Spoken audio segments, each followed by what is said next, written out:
Okay, so the question is, give an account of the hijrah of the Prophet from Mecca to Medina. When you're supposed to give an account of the hijrah, it's a detailed account. Where would it start from? It would start from the Prophet handing over his bed to Hazrat Ali, making him sleep in his bed, and then escaping his house and blowing, the dust and reciting the verses of Yasin, and then him proceeding to Hazrat Abu Bakr's house, and then them going on 2 horses to Thor, and then they're staying there, and then the whole event of Thor, and then they're leaving between after 3 days, and on the way experience of who was he, Suraka bin Malik, who came after them and was about to capture them, but then his horse would be sunk into the sand, and then he realized that this something miraculous is protecting the Prophet sallallahu alaihi wasallam, and then him reaching Quba and then establishing a mosque there and staying there for a week, and then waiting for Hazrat Ali, and then Hazrat Ali coming and joining them, and then them leaving Quba on the Friday and reciting the Friday prayers and the Friday sermon at the quarters of the Banu Sulaim, and then entering into Medina, and people rejoicing and singing on his arrival, and the Jewish boy who was up on the palm tree picking dates, and his seeing the Prophet ﷺ for the first time, and then he ran around Medina announcing the arrival of the Prophet, completing in fulfilling the prophecy, the Jewish prophecy of the coming of the last Prophet, and then he on his she camel Qaswa, and letting the camel free, setting it free, and then the camel sat down on the land that belonged to 2 orphans, and from who were they? The Banu Najjar? I can't remember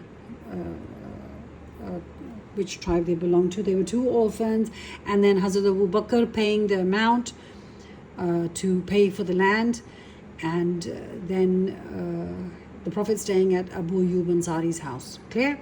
So that would be the whole, and in this the verses of Surah Yasin, the verses that were revealed in the cave of Hira, when Allah told the 2 of the companions not to fear, the second of the companion not to fear, you would add those quotes, the translation of those quotes, and any hadith that is relevant to the topic, you would add that to get your 10 marks. Now, what is the significance of the Prophet establishing mosques as a first task after the Hijrah? Now, if I go to my slide, it was a central place. It's a central place. Establishing a mosque was necessary. Like if you see, I've got the mosque that were established was Quba and Medina. If you see in the bottom corner, I have mosques established was Quba and Masjid al-Nabawi basically. So the mosque basically is a central place where everybody, whoever wanted to meet the Prophet or whoever wanted to come to the Imam, that would be a central place. And another thing that is very important is the emphasis on worship. The utmost thing required for you to be a Muslim, a practicing Muslim, is for you to worship Allah. And remember, men and women used to worship Allah in the mosque wherever they would go. Even today in Arab countries, women still go to the mosque 5 times a day. In our country, Pakistan, they don't encourage it that much.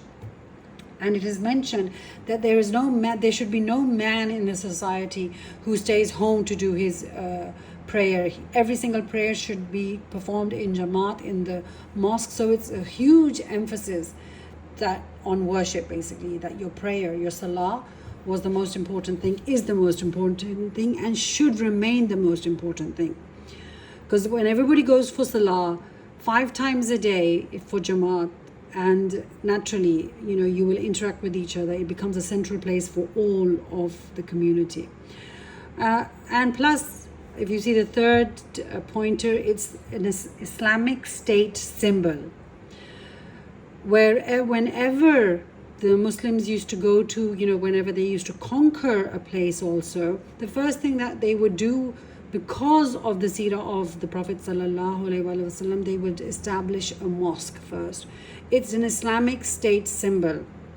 And I'm very proud to say that where I was born and brought up in England, Woking, Surrey, the first ever mosque of England is Shah Jahan Mosque, and that is present in my hometown, Surrey, Woking, Surrey. It's a very small town, but the first ever mosque that was ever built in England, that is it. It's Shah Jahan Mosque. So naturally, it's a symbol of that Islam is present in this place, basically. So it's a huge Islamic symbol. That's the reason why mosques are built wherever Muslims go. Then it was not just a place of worship, not like our mosques that we have today. It was a community center. Now I've told my students in class that even today, if you go abroad to England, Australia, America, even today, mosques act as community centers. Over here, we know we're just going for Tarawih, we're just going for prayer, we're just going for Jummah, we're just going for Eidain.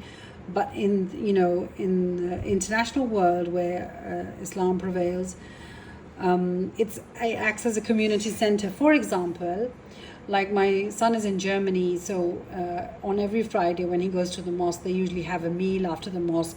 And during Ramadan also, they would provide food for in the Sahri time and the Maghrib time. Well, it's not the duty. You're not supposed to do that in the masjid, but that happens there. It's a community center.